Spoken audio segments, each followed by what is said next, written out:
अनुभव करिए। बरस रही प्रभु की कृपा अपार। भगवान शंकर कहते हैं जीवन के दुख का सबसे बड़ा कारण है भगवान से विमुख हो जाना।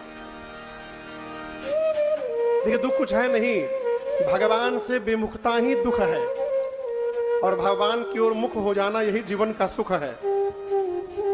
अब जो भगवान का भक्त है, क्या उसके जीवन में दुख नहीं आता? आएगा, लेकिन उसको पता ही नहीं चलेगा। एक कहानी मैंने पढ़ी थी, मैं आपको सुनाऊं। एक आदमी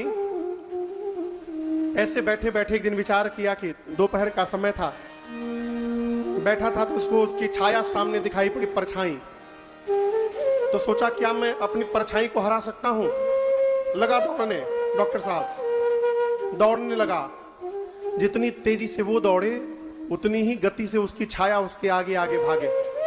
घंटों भागा परंतु परछाई को हरा नहीं पाया। अंत में थक के अपने गुरु जी के पास बैठ करके रोने लगा। पूरी बात उसने बताई तो गुरुदेव ने कहा, मूर्ख, यदि तू अपनी छाया को हराना चाहता था तो तुझे भागने की आवश्यकता नहीं थी, तुझे अपनी दिशा बदलने की आवश्यकता थी। केवल तू सूर्य से विमुख होकर दौड़ रहा था, इसलिए तेरी छाया तेरे आगे खड़ी थी। तो यदि अपना मुख सूर्य की ओर घुमा लेता तो बिना दौड़े तेरी छाया तेरे से पीछे चली जाती। उसी प्रकार हमको जीवन में यदि सामने दुख दिखाई पड़ रहा है, इसका अर्थ है हम भगवान से विमुख होकर के बैठे हैं। जैसे भगवान की ओर मुख घुमाइएगा, आपके जीवन का सारा दुख अपने आप आपके पीछे चला जाएगा, सामने परमात्मा दिखाई पड़ेंगे। राम जी पढ़ने गए, क्या पढ़े? संस्कार पढ़े। प्रातः काल उठकर सबसे पहले माता पिता श्रेष्ठ जनों को प्रणाम करना है। घर में बच्चों को बचपन से एक स्वभाव दिलाइए। विद्यालय में प्रणाम करने की प्रथा समाप्त हो गई। अब विद्यालय में गुड मॉर्निंग होने लगा।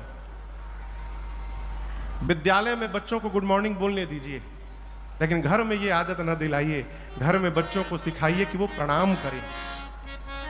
आप जब अपने माता पिता को गुड मॉर्निंग बोलेंगे तो माई बाबूजी ना कहेंगे जियो जियो, बोलेंगे क्या? आप गुड मॉर्निंग कहेंगे तो वो भी गुड मॉर्निंग कहेंगे, दोनों गुड मॉर्निंग आपस में लड़के कट जाएगा। लेकिन जब आप अपने पिताजी को प्रणाम करेंगे तो आपके पिताजी भी आपको प्रणाम नहीं करेंगे, आपको आशीर्वाद देंगे, कहेंगे चिरंजीवी भव, यशस्वी भव। प्रणाम करने का स्वभाव बने। भारत के बहुत बड़े कलाकार, एक्टर, आप लोग सब लोग उनको जानते हैं, आशुतोष राणा जी, बहुत बड़े उम्दा कलाकार हैं, मध्य प्रदेश के हैं।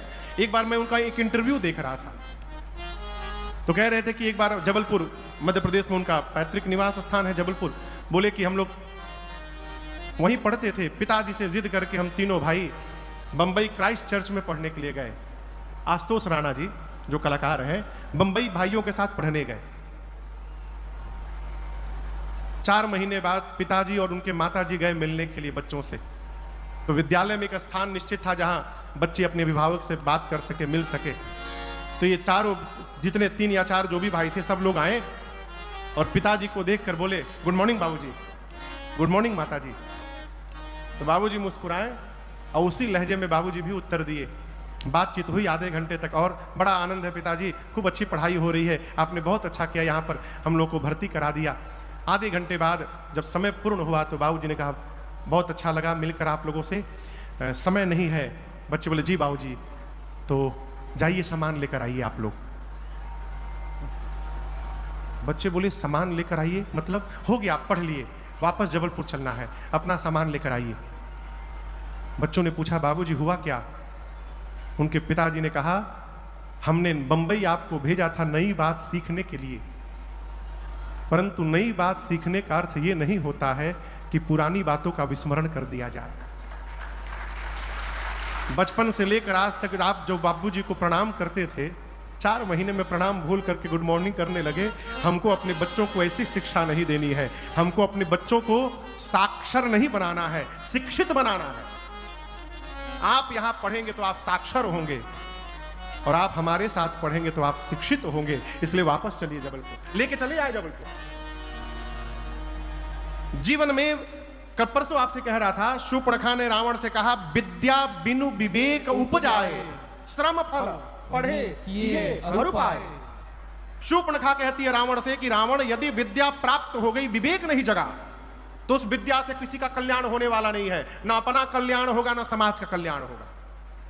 वो केवल श्रम फल है। आपने मेहनत किया, आप 90% पा गए, 95% पा गए, 100% पा गए, आप अपने लिए पाए। आपके इस नंबर से समाज का कोई कल्याण होने वाला नहीं है। कब? यदि विद्या के साथ विवेक ने जागृति नहीं ली। वो केवल श्रम फल है बस। आदमी, भारत में तो कुछ ठीक है साहब, विदेश में आदमी पशु हो गया है। पशु क्यों जी रहा है उसी को नहीं मालूम। सुबह 7 बजे भग जाओ काम पर, रात को 7 बजे 8 बजे आओ, सो जाओ, सुबह फिर भग जाओ, फिर शाम को आओ। ये काम तो पशुओं करत है। हो भोजन के लिए आप नौकरी कर रहे हैं, दौड़ रहे हैं, भाग रहे हैं, पशु भी भोजन के लिए भागता है। आप भी सोते हैं, पशु भी सो रहा है। आप भी संसार का सुख लेते हैं, पशु भी समय आने पर संसार का सुख लेता है। यदि हम वही कर रहे हैं, कभी अकेले में सोचिएगा हमारे में और उसमें अंतर क्या है। ये जीवन थोड़ी है। जीवन वो है माई बाप जो किसी को जीवित करके चला जाए, जो समाज में कोई संदेश छोड़ के चला जाए, जिसकी कीर्ति स्थापित हो गई, वो जीवित है संसार में। और वो कोई भी कर सकता है। आयुर्वेद का सिद्धांत कहता है, धरती पर ऐसा कोई झाड़ नहीं जिसमें कोई दवाई ना हो, और धरती पर ऐसा कोई मनुष्य नहीं है जिसके भीतर कोई अच्छाई ना हो। आप कुछ भी कर सकते हैं। बहुत पहले एक पत्रकार ने मेरे से प्रश्न किया, महाराज भारत को साफ करना है, इसके लिए क्या करना होगा? भारत के बाहर के देश कितने साफ सुथरे हैं, भारत कैसे साफ होगा? भारत को साफ न किया जाए, अपने घर को और अपने दरवाजे को साफ किया जाए। यदि भारत का हर आदमी अपने दरवाजे को साफ रखने लगा तो पूरा भारत अपने आप साफ हो जाएगा, कहीं जाने की आवश्यकता नहीं पड़ेगी। लेकिन आदमी आपन कहां तक मानता है? अपने घर के चौखट तक। घर के बाहर धर्मशाला। पटना में आज से लगभग 5-6 साल पहले इंद्र नारायण थोड़ी कृपा कर दिए, पानी लग गया। इतना पानी लगा कि त्राही मच गया। आप लोग को भी याद होगा। बाद में जब सर्वे हुआ तो पता चला कि बुद्धिजीवी लोग, पढ़े पढ़े लिखे लोग अपने अपने घर का कचरा पॉलीथीन में बांध के, और जो नाली का गटर का ढक्कन है उसको खोल के गटर में डाल दिए हैं। पूरा नाली जाम है। वो भी तो पढ़े लिखे हैं। इस पढ़ाई